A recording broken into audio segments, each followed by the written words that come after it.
صباح الخير. انا عايش في كوبرج، المنطقه اللي انا عايش فيها دي بقالي حوالي تقريبا 9 شهور او حاجه. نقلت في فبراير، وعارف ان استراليا هنا فيها كوسكو اللي هو السوبر ماركت الامريكي الكبير قوي، يعني اللي هو بيبيع الحاجات كلها بسعر الجمله. بس كنت عايش في السيتي فما جاتش فرصه ان انا اروحه الصراحه. كنت دايما بعمل الشوبينج بتاعي من كولز وولورث والدي، كان اسعاره ارخص شويه. لما نقلت كوبرج حد من زمايلي قال لي ان جنبنا هنا في كوسكو، انا ساكن في كوبرج وكوسكو ده في ايبنج حوالي 20 دقيقه مثلا من جنب بيتي. للي ما يعرفش، كوسكو ده واحد من اكبر السوبر ماركت، تقريبا هو اكبر سوبر ماركت هنا في استراليا، ممكن يبقى من اكبر الحاجات في العالم.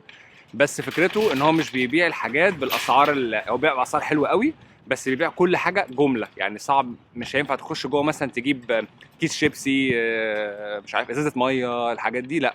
كل حاجه هنا بالجمله، مثلا 20 ازازه ميه. لما جيت المره اللي فاتت جبت مثلا 24 علبه ريد بول اللي هو الازرق ده. مشروبات الطاقه، البيبسي، الحاجات دي كلها بتجيب كل حاجه بالجمله. كيس شيبسي مثلا ممكن تجيب بوكس كبير. اللحمه والفراخ والجمبري والحاجات دي كلها، كل حاجه هنا اسعارها ارخص بكتير من كولز وولورث. مش دايما في كل حاجه، يعني مش كل الاسعار هتلاقيها ارخص. في حاجات ممكن تلاقيها هي بس في الاغلبيه لو انت بالذات معاك عيله هنا وهتيجي وهتجيب حاجات ليك وليهم، يعني تعالى هنا مثلا مره ممكن تجيب حاجات اسبوعين كاملين باسعار حلوه قوي. انا دي تاني مره اجي، انا جيت الاسبوع اللي فات جبت شويه حاجات. النهارده معايا والدتي، هي جايه معايا امي عشان تشوف الاسعار هنا يعني، ولو هي لقيت حاجه تجيبها. انا جاي الصراحه عشان اجيب شويه حاجات برضو ليا. فخليني كده اخش جوه اوريكم كل الاسعار بتاعت اغلب الحاجات اللي موجوده هنا، بحيث لو انتوا عايشين في مكان وجنبكم كوسكو تعرفوا فرق الاسعار ما بين مثلا كولز وولورث والاسعار اللي موجوده هنا جوه. فخلينا ندخل جوه كده اوريكم الدنيا عامله ازاي، واجيب كمان شويه حاجات ليا وللبيت. فكره كوسكو بقى ان انت عشان تخش جوه لازم تكون اصلا ممبر مشترك. فالاشتراك ده بتعمله بطريقتين، هوريكم طريقه منهم وانا خارج عشان هي في الناحيه الثانيه مش المدخل. الطريقه الاولانيه اللي انت ممكن تخش على النت اونلاين وتعمل ريجستر لنفسك اونلاين وبتاخد الكارت ده. الريجستريشن ده او التسجيل يعني مره في السنه ب $65 بتدفعهم مره واحده كل سنه وبتاخد الكارت ده. وانت داخل يعني في الانترنس اللي ورايا ده كده في واحد فرد امن واقف علشان يشيك عليك، هيقول لك مثلا لو سمحت هاي فين الكارت بتاعك، فانت بتطلع له الكارت بتاعك ده. هو لازم يتاكد ان انت اصلا مشترك في كوسكو، يعني معاك الممبرشيب العضويه دي كل سنه، علشان اصلا ينفع تخش تعمل الشوبينج بتاعك وتتمتع بالامتيازات اللي هم بيقدموها.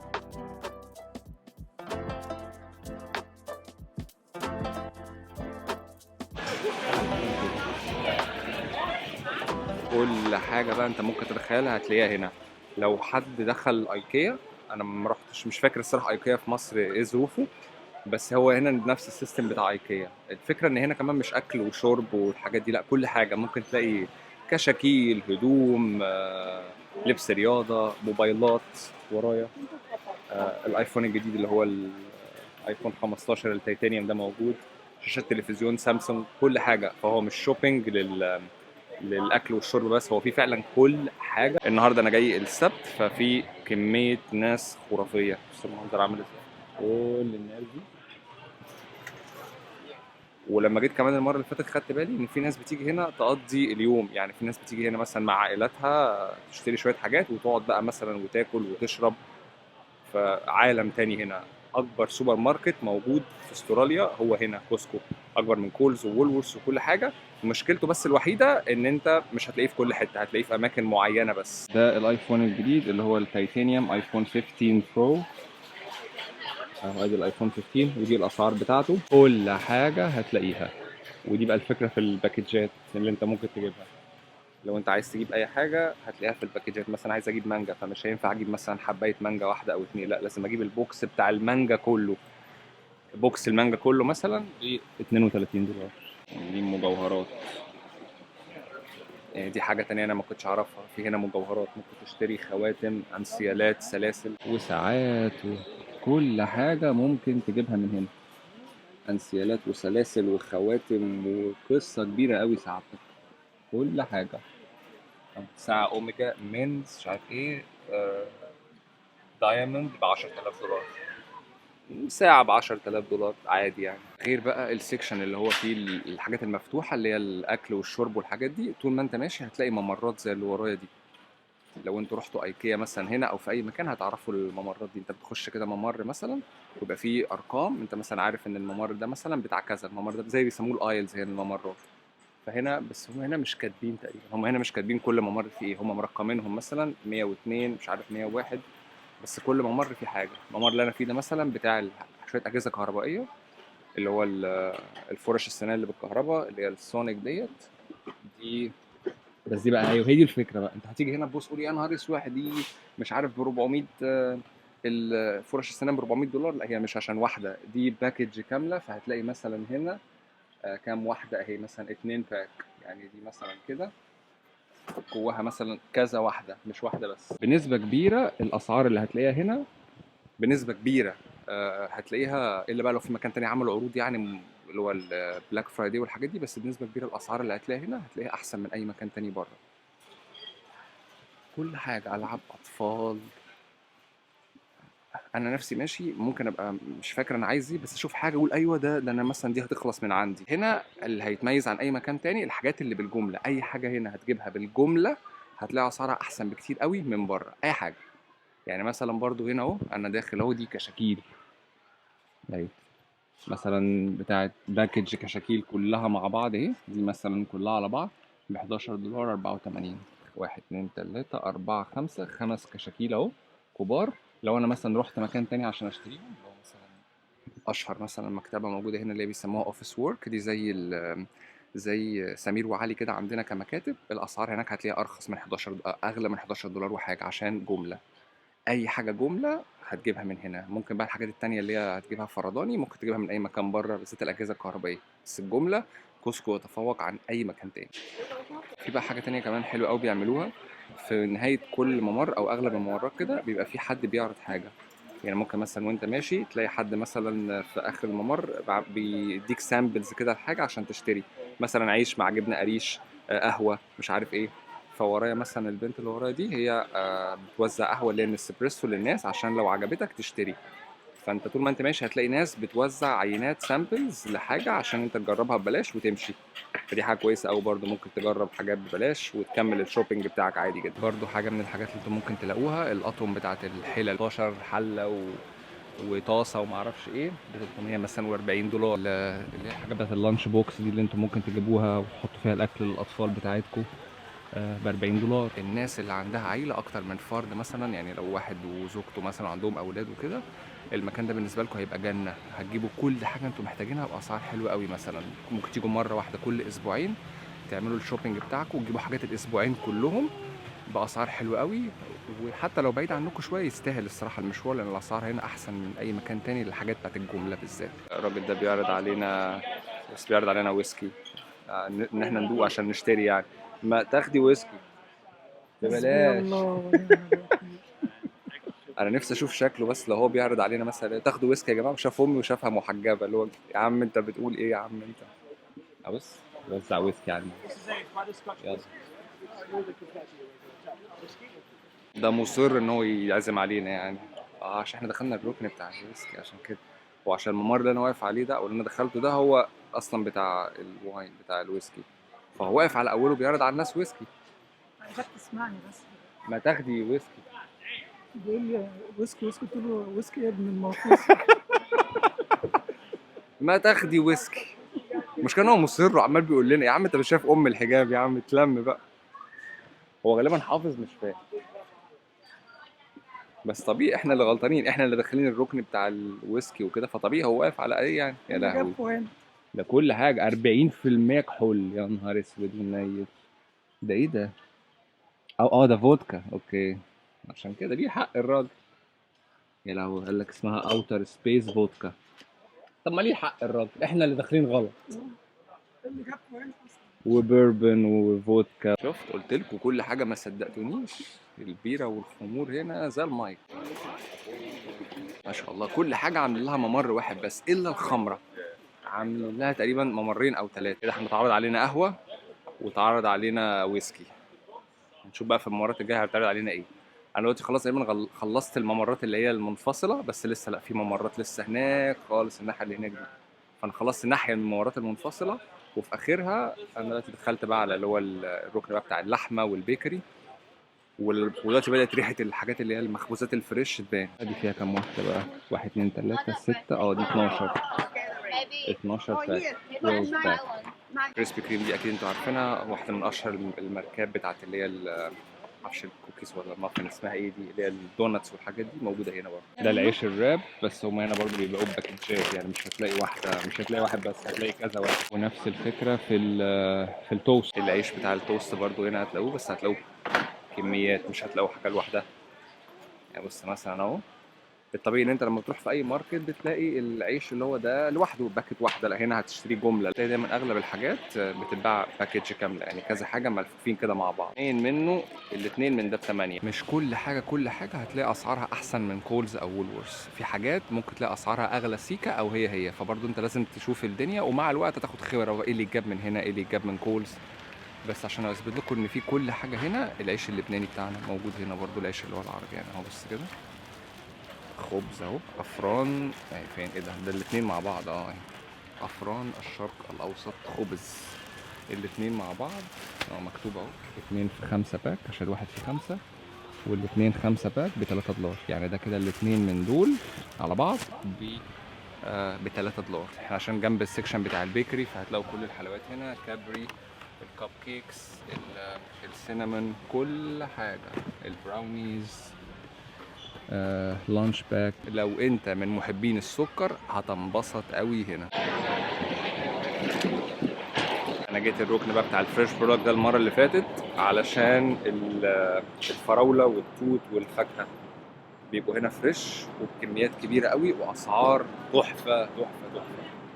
ده مثلا سويت كورن اهو، اللي هو الذره للناس اللي بتحب الشوي، الستة منهم كلهم على بعض بكام بقى؟ $6. الستة دول هم عبارة عن كيلو ب$6. أنا كنت بشتري مش عارف الأربعة ولا إيه ب$4 وحاجة، يعني نفس السعر تقريبا. هنا في شوية خضار موجود، توت، خس، الحاجات اللي هي فريش وبتبوظ بسرعة، كوسة بتاعتنا، والبتنجان للناس اللي بتحب المسقعة. اما جيت المرة اللي فاتت، أنا طبيعي بجيب اللي هو البلو بيري والفراولة والحاجات دي كلها من كولز بأسعار معقولة، وبجيب كميات صغيرة. لكن لما جيت المرة اللي فاتت لقيت بيبيعوا هنا البلو بيري والفراولة بالكيلو بأسعار حلوة قوي. يعني مثلا البلو بيري الباكج اللي ورايا دي مثلا الربع كيلو منها مثلا كان ب4 او ب5 دولار، هنا هم بيبيعوا الكيلو منها تقريبا بحوالي ب$17 الكيلو الكامل. اكتر كمان من كيلو، لا ده كام، الكيلو الكامل. يعني هتلاقيها ارخص من كولز اكيد. نفس الكلام برضو للفراوله، هتلاقي الكميه الكبيره مثلا بيبيعوها برضو بكيلو كامل بحوالي $12.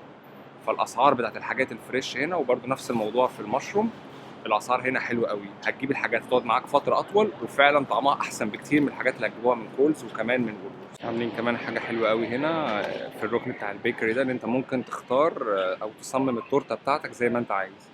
يعني ممكن تختار التورته البيس بتاعها عامل ازاي، والفاكهه اللي عليها ايه، والشكل بتاعها ايه، كل ده انت اللي ممكن تعمله. يعني مثلا هنا اهو نفس الموضوع، تورت هابي بيرثداي بكل الديزاينات اللي ممكن تختارها، مثلا ب 35 اهي، 35 كل حاجه. هابي هالوين. في الركن بتاع البيكري عاملين عرض حلو قوي، انا جبت منه المره اللي فاتت.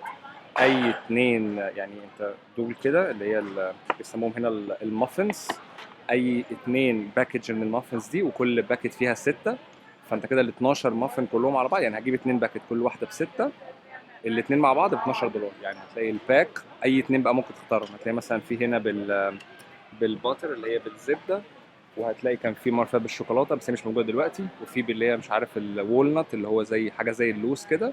فمثلا عندك 3 أو 4 فليفر بتختار منهم، اي اتنين، يعني اي اتنين انت عايزهم ب$12، يعني كل واحده فيهم فيها 6. فانت كده كانك بتتكلم ان المافن الواحده، يعني المافن الواحده من هنا دي بدولار واحد بس.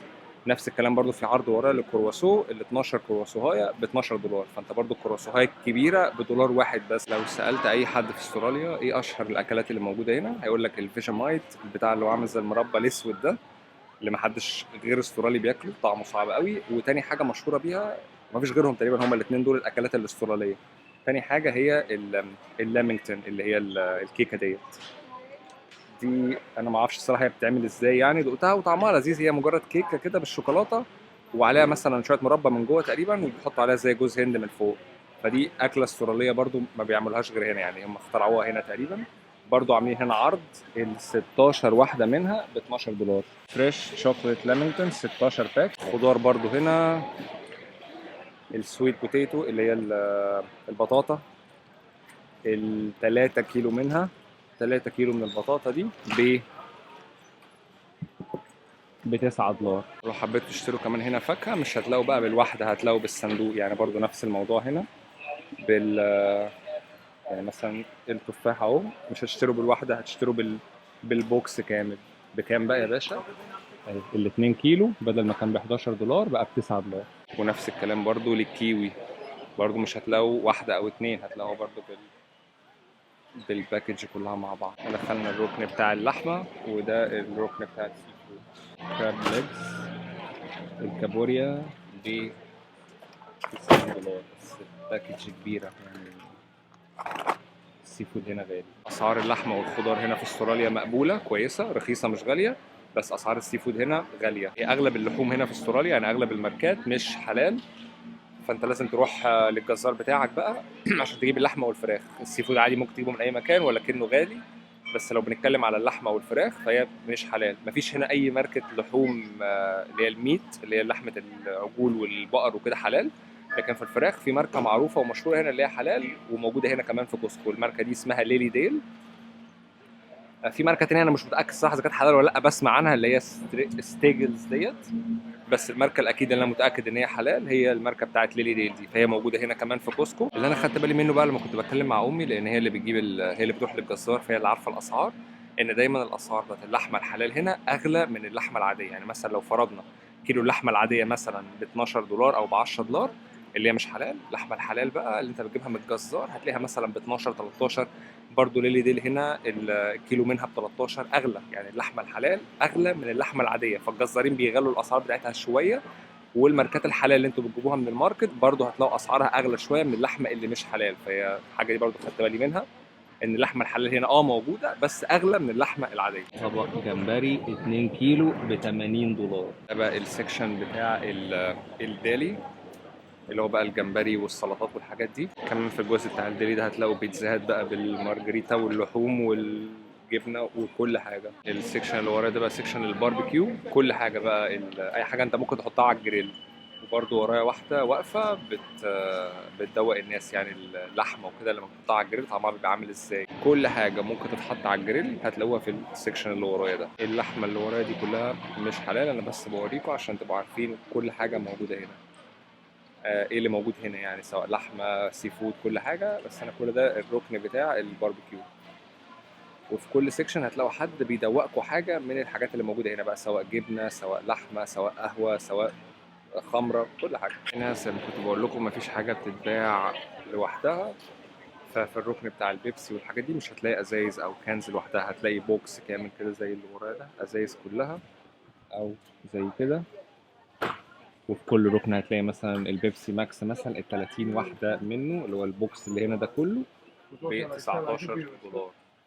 كل حاجة، كولا، الماونتن ديو، الفانتا، الليمونادا اللي هو الشويبس، كل حاجة، بس هتلاقيها بقى في الكميات الكبيرة. أتوقع إن أسعارها هتبقى أرخص من كولز وولورز وكده، بس فكرة إن أنت تلاقي مثلا إزازة لوحدها أو كان لوحدها دي مش موجودة هنا، كل حاجة بالباكيتات الكبيرة بالصناديق. الألبان، الناس بقى اللي هي عندها أطفال وكده وبتحب اللبن يعني هتلاقينا اللبن الفول كريم اللي هو كامل الدسم، والإكسترا لايت اللي هو خالي الدسم اللي هو مفيهوش دهون كتير يعني، الاتنين برضو موجودين هنا. الأسعار بتاعتهم 10 منهم يعني الباكت دي كده جواها 10، ال10 منهم ب 18 دولار. العروض حلوة قوي لو انت عندك عيلة، يعني لو انت مثلا انت وزوجتك وطفلين او 3 اطفال، لكن لو انت عايش لوحدك مش هتفرق معاك قوي لما تكون هتيجي هنا. يعني الصراحه انا عايش لوحدي مش هاجي هنا كتير، ممكن مره في الشهر ولا حاجه، لان مفيش حاجه هنا انا هجيبها مثلا واعرف استخدمها. لو جبت مثلا حاجه فيها 30 علبه بنسبه كبيره هتنتهي صلاحيتها قبل اصلا ما اخلصها. الحاجات بقى اللي انا اصلا جاي عشانها النهارده، انا جيت عشان اجيب حاجات للباربيكيو بتاع بكره بتاع زميلي دوت، وكمان عشان اجيب المناديل دي. احنا طبعا زي ما حضراتكم عارفين يعني احنا هنا ما عندناش شطافات، فهنا كل الناس بتشتغل بالمناديل دي عادي، دايما بيعملوها كده. بقى نشوف الناحية التانية بس كده. دي الحاجات اللي احنا جبناها. هم عاملين ممر كامل للبن في ناحية، والناحية التانية بقى اللي هو الأكل المجمد كله بقى اللي هو البانيه والستريبس والحاجات دي كلها. لو انتوا عندكم أطفال أكيد بيحبوا الحاجات دي يعني.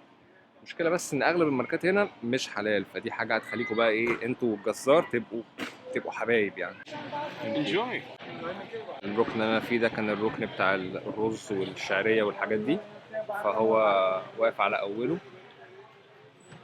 امي خدت واحده برضه، اللي هي زي الاندومي بالظبط، نفس فكره النودلز يعني.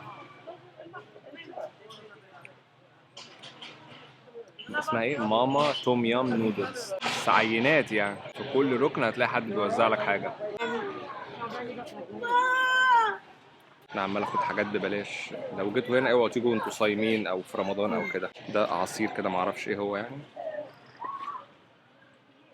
بس حلو الصراحه. اي حاجه ببلاش خدها، ابو بلاش كتر من. لا خلاص انا خدت مش عاوز.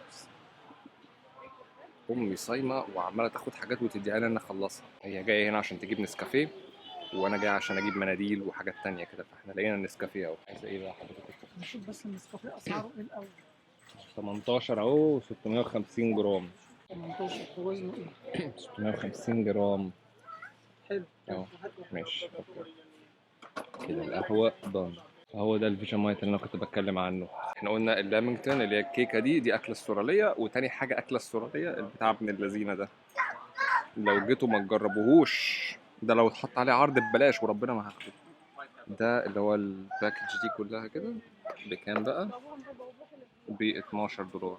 ريحته يعني مش حلوه، شكله لونه اسود، بيتحط على البتاع كذا المربى، طعمه وحش قوي، ومع ذلك بيجيبوه بياكلوه وبيحبوه. هي دي المشكله، بياكلوه ازاي معرفش، متربيين عليه يمكن زي ما احنا بناكل الرنجة كده. فين العلب دي؟ اي حد من مواليد الثمانينات التسعينات هيعرف انا قصدي ايه. هي مش نفس الشكل قوي يعني، بس خليني كده اسال امي يمكن تبقى عارفه ايه ده. عارفه العلب دي فكرك بحاجه؟ هي مش نفس الشكل قوي، بس العلب دي مش دي العلب اللي انتوا كنتوا. لا مش دي العلب اللي انتوا كنتوا زمان بتشيلوه منها البسكوت لما تخلص وتحطوا فيها ادوات الخياطه واحنا اللي بنتكحرت فيها. لحد دلوقتي كده. الناس اللي من مواليد التسعينات هتفهم كلامي. العلب دي لما كنا بنجيبها يا جماعه زمان واحنا صغيرين، في الاول كانت بتبقى حلوه، كنا بنستخدمها يعني وبناكل البسكوت والحاجات اللي فيها دي، وبعد كده كانوا اهالينا بياخدوها يحطوا فيها ادوات الخياطه ويسيبوها. فاي حد ضيف لسه جاي المكان جديد يفتح يلاقي العلبه دي، يقول ايه ده في بقى كيك وبسكوت وما اعرفش ايه جوه، يفتحها يلاقي فيها مقصات وادوات خياطه وفتل وحاجات غريبه كده. الناس اللي مواليد التسعينات هتفهمني قوي وهتفهم العلب دي قصدي بيها ايه بالظبط. 36 مكنة حلاقة ب 30 دولار، يعني مكنة الحلاقة الواحدة تقريبا مثلا ب 85 سنت أو 90 سنت، يعني معنى كده إن مكنة الحلاقة الواحدة أرخص حتى من 1 دولار. يا بلاش. بالنسبة بقى للصوصات فأنتوا مش هتلاقوا هنا علبة لوحدها، هتلاقوا باكج. يعني بص مثلا ده، يا نهار اسود، اهي باكج كاملة بس فيها مثلا 1 2 6 على بعض، مفيش واحدة. لو عايز تجيبوا بقى حاجة واحدة مثلا لمناسبة أو كده، لا يبقى عليكوا على كولز وولورث ألدي. بالنسبة بقى للرز برضو نفس الفكرة، مش هتلاقوا الرز اللي هو الأحجام القليلة. هنا الحجم الوحيد هو الحجم اللي موجود ده 5 كيلو. حطك فين أهو، 5 كيلو بكام؟ ب10 دولار. يعني أنا كنت بكلم مع ماما دلوقتي بتقول لي الكيلو أنت كنت بتجيب قد إيه؟ كان بيجيب كيلو الرز ب4، انا جايب دلوقتي 5 كيلو ب10 دولار. كل ما الكميه زادت كل ما الفرق في السعر هتلاحظوه هيبقى ارخص كتير من اي مكان تاني. السكشن ده الاطفال هيحبوه قوي، اللي هو السكشن بتاع الشيبسي والشيتوس والحاجات دي. برضو مش هتلاقوا الاحجام العاديه، هتلاقوا الاحجام اللي هي العملاقه اللي زي ده كده، الاحجام الكبيره. نفس الموضوع للدوريتوس، مش هتلاقوا الاحجام اللي هي العاديه،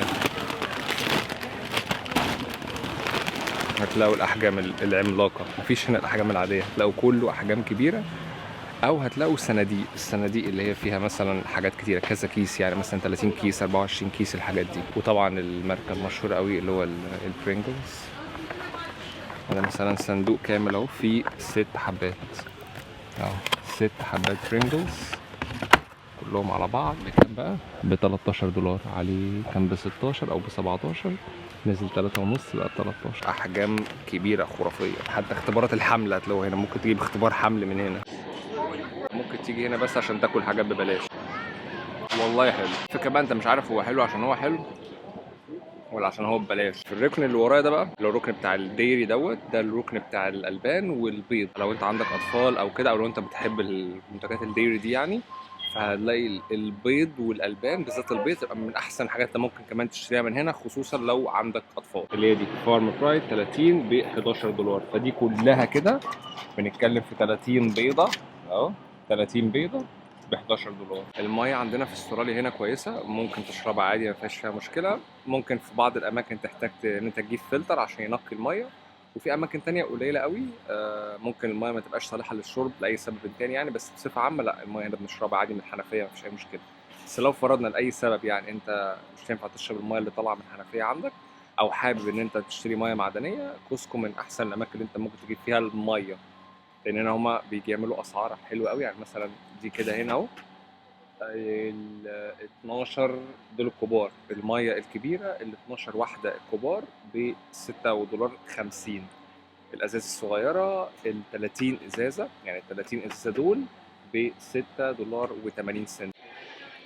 هنا في سيكشن كبير قوي حواليا للملابس، الهدوم سواء بقى رجالي حريمي، والجزم والشرابات والملابس الداخليه، كل حاجه هتلاقوها برضو هنا. وماركات يعني ممكن تلاقي حاجه مثلا كيلفين كلاين واديداس وحاجات كده، وهتلاقوا كمان ماركات عاديه جدا زي الماركات اللي هي الطبيعيه، بنطلونات وتيشيرتات وسويت شيرت وشورتات وهدوم بيت، كل حاجه. جزمه هي كامله مثلا بوما ب $30، كان بقى 27.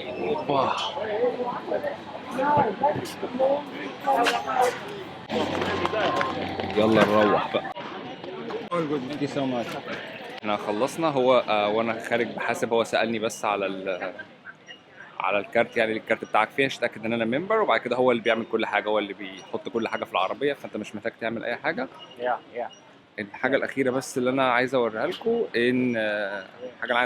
ان في ورايا في بقى اللي هي المطعم ورايا اللي هو بيتزا وهوت دوج والحاجات دي كلها، وعاملين هنا زي مكان برضو ورايا هنا الناس بتقعد فيه، بس عشان في ناس قاعده مش عايز اصور وشهم عشان ممنوع وكده. بس في زي اماكن انت ممكن تقعد فيها وتاكل. ممكن تشتركوا في كوسكو بطريقتين، اما الطريقه الاونلاين انت ممكن تعملها من الموقع، او من البتاع اللي ورايا ده بقى اللي هو الممبرشيب. ممكن وانت خارج على عند المخرج هتلاقي فيه زي سيكشن كده اسمه ممبرشيب اللي هو العضويه، ممكن بقى تعمل فيه الاشتراك بتاعك وتاخد الكارت اللي هو بتاع كوسكو ده اللي هو انت منه هتبقى ممبر، وتيجي بقى بعد كده تشتري. وفي هنا كذا عضويه، في الكوسكو اللي هو الجولد ممبر، وفي البيزنس ممبر، وفي الاكزيكتيف ممبر.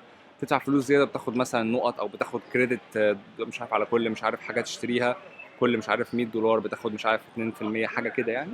بس انا جبت الممبرشيب العاديه اللي هي $65.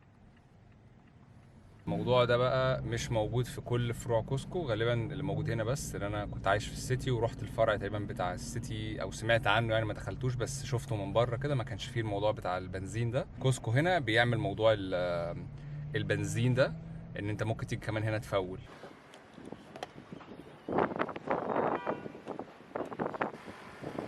وانا المفروض قلت له ان انا عايز احط لحد $40، فهو اوتوماتيك هيوصل لحد 40 وبعد كده هيوقف اهو. حط لحد 40 لتر اللي انا قلت له عليهم وبس كده، وقف اوتوماتيك من غير ما يعمل حاجه. انت بس بتحتاج ان انت تدخل الكارت بتاع الممبرشيب هنا عشان تتاكد ان انت ممبر لكوسكو، وبعد كده بتختار انت عايز تفول بقد ايه. انا اخترت ان انا افول ب $40، فده عكس البنزينات التانية انت بتفول براحتك وبتخش تحاسب، لا انت هنا بتدخل الكارت في المكنه يتاكد ان انت عضو، وبعد كده بيقول لك انت عايز تفول بقد ايه. فانا اخترت $40، وبعد كده هو حط ب $40 اللي انا عايزه بقى 91 98 على حسب انت عايز قد ايه كام لتر.